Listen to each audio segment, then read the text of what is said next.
নমস্কার। আরো একবার সবাইকে আন্তরিক অভিনন্দন।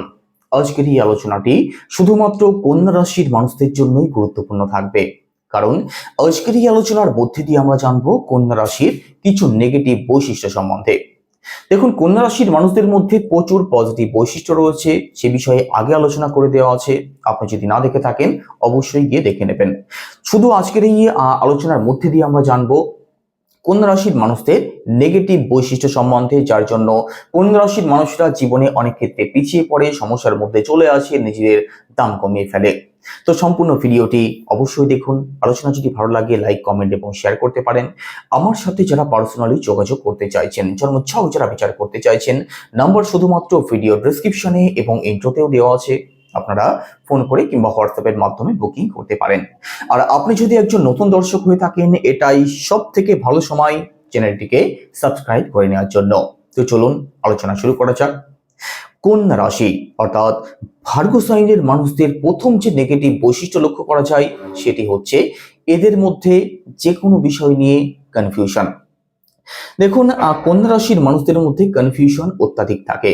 এদের জ্ঞান বুদ্ধি তো অবশ্যই থাকে, তবে এরা এদের জীবনের গোল কিন্তু সেট করতে পারে না, এদের লক্ষ্য স্থির করতে পারে না, অথবা এদের লক্ষ্যে এরা সবসময় অবিচল থাকতে পারে না। এদের মধ্যে কনফিউশন যেহেতু থাকে, তো কি করব কি করব না এটা বুঝে উঠতেই এদের কিন্তু অনেকটা সময় চলে যায়। অন্যের দ্বারস্থ হতে এরা বাধ্য হয়, অন্যের কাছে জিজ্ঞাসা করে যে কি করা উচিত কি না করা উচিত। তো এদের গোল যেহেতু এরা সেট করতে পারে না, সমস্যা হয়। সেক্ষেত্রে জীবনের অন্যান্য রাশিদের থেকে কিন্তু এরা অনেকটাই পিছিয়ে থাকে। দ্বিতীয় যে নেগেটিভ বৈশিষ্ট্যের কথা বলবো, দেখুন কন্যা রাশি অর্থাৎ ভার্গো সাইনে লর্ড হচ্ছেন মার্কারি অর্থাৎ বুধ গ্রহ। আর বুধ হচ্ছেন জ্যোতিষশাস্ত্রের যুবরাজ। আর যুবরাজের মধ্যে বাচ্চামো স্বভাব তো অবশ্যই থাকবে, চাইল্ডিশ নেচার আপনি লক্ষ্য করতে পারবেন এদের মধ্যে। আপনি যদি কোনো কন্যা রাশির মানুষের সাথে দীর্ঘদিন ধরে মেলামেশা করেন, তাহলে আপনি বুঝতে পারবেন যে এদের মনের মধ্যে কতটা বাচ্চামো স্বভাব রয়েছে। তো কন্যা রাশির মানুষেরা অত্যন্ত সহজ সরল হয়, তবে এদের মধ্যে কনফিউশন যেমন থাকে তেমন কিন্তু আত্মবিশ্বাসের অভাব থাকে। এরা নিজেরাই নিজেদেরকে বিশ্বাস করতে পারে না, এদের মধ্যে কনফিডেন্টের অভাব লক্ষ্য করা যায়। ও পারবো না, ও আমার দ্বারা হবে না, এই বিষয়গুলো কিন্তু কন্যা রাশির মানুষদের মধ্যে ম্যাক্সিমাম ক্ষেত্রে লক্ষ্য করা যায়। আর যার জন্য জীবনে অনেক ক্ষেত্রেই এরা পিছিয়ে পড়ে, প্রবলেমে পড়ে যায়। তৃতীয় যে নেগেটিভ বৈশিষ্ট্যের কথা বলবো, দেখুন কন্যা রাশির মানুষরা অত্যন্ত সহজ হয়, সরল হয়, সুন্দর ব্যক্তিত্বের মানুষ হয়। কোনো কন্যা রাশির মানুষের সাথে আপনার মিশতে পছন্দ হবে, মিশতে ভালো লাগবে। তবে দেখুন, এরা নিজের থেকে অন্যের বিষয়ে ভাবনা চিন্তা বেশি করে, নিজের থেকে অন্যকে আনন্দ দেওয়ার চেষ্টা বেশি করে। অন্য যাতে তার দ্বারা কষ্ট না পায় সেই বিষয়ে এরা বেশি ভাবনা চিন্তা করে। আর সেই জন্যই অনেক ক্ষেত্রে অন্যের কারণে নিজেদেরকে কিন্তু এরা বঞ্চিত করে ফেলে। অন্যকে আনন্দ দেওয়ার ক্ষেত্রে কিন্তু এরা নিজেদের ব্যক্তিত্ব নষ্ট করে ফেলে।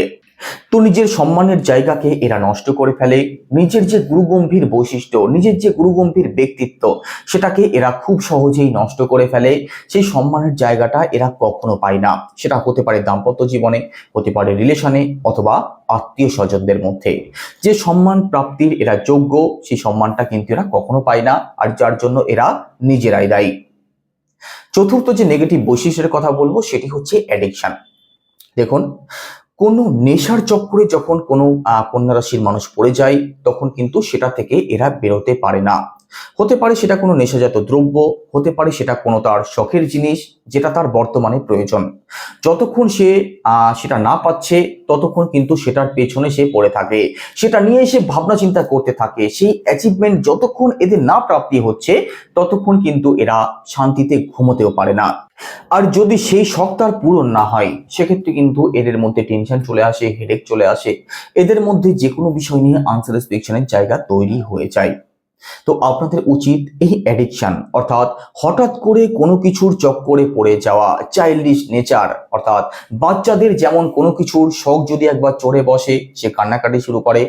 সে সেই বিষয়টা যতক্ষণ না তার প্রাপ্তি হচ্ছে, ততক্ষণ কিন্তু সে শান্তিতে বসতে পারে না। এই স্বভাবটা আপনাদের অবশ্যই পরিত্যাগ করা উচিত। অন্যের কোনো জিনিসের প্রতি আগ্রহ না দেখানো উচিত। পঞ্চম যে বৈশিষ্ট্যের কথা বলবো সেটি হচ্ছে মিথুন রাশির মানুষদের মধ্যে আরেকটি নেগেটিভ বৈশিষ্ট্য যেটা লক্ষ্য করা যায় সেটা হচ্ছে নতুন কোনো মানুষ, অপরিচিত কোনো মানুষের সাথে এরা খুব তাড়াতাড়ি মিশতে পারে।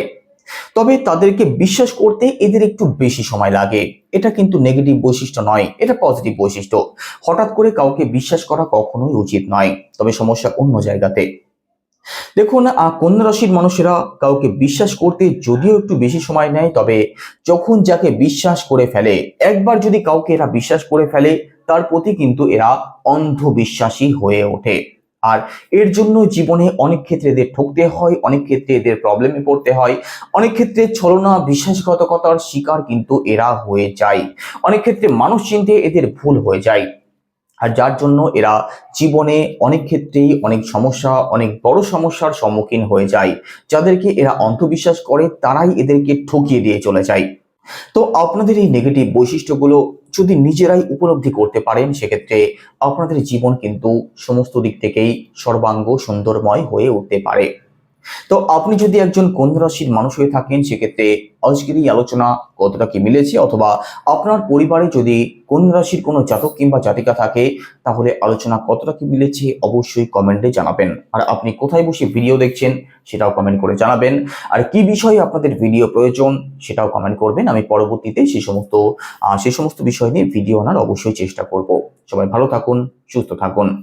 নমস্কার।